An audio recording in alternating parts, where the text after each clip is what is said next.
করোনার সময় শ্রমিকদের না জানিয়ে দিয়ে সেই শ্রমকোডকে আইনে পরিণত করেছেন, কিছু কিছু রাজ্যে লাগু করার চেষ্টা করছেন। মানুষের স্বার্থ বামপন্থীরা লড়ছেন, লড়বে। এই বেকার জীবনের স্বার্থ বামপন্থীরা লড়ছেন, লড়বে। এই শ্রমকোড বাতিল করার জন্য বামপন্থীরা লড়ছেন, লড়বে। ইনকিলাব ইনকিলাব ইনকিলাব জিন্দাবাদ। এই বামপন্থী শ্রমিক ইউনিয়ন জিন্দাবাদ। এই আজকে সারা দিন ব্যাপী দোকানপাট খুলছে না, খুলবে না। আজকে সাধারণ ধর্মঘট সফল করুন।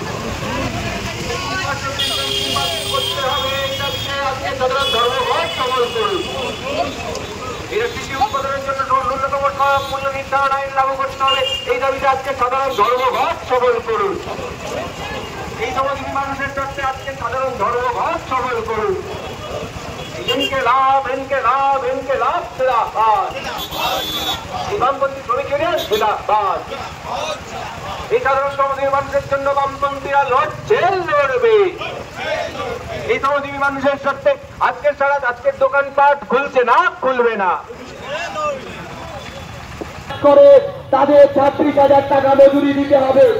আমরা সরকারকে বলেছিলাম আপনারা মানুষের জন্য কাজ করুন, একদিকে আপনারা মজুরি দেবেন না, অন্যদিকে চাল ডাল লেবারের দাম বৃদ্ধি করবেন, এটা করা যাবে না। আমরা প্রশ্ন করে বলেছিলাম আপনারা সারা দেশের শ্রমিক ঐক্য সমস্ত শ্রমিকদের মাসিক 26,000 টাকা মজুরির দাবিতে সারা দেশব্যাপী সাধারণ ধর্মঘট সফল করুন।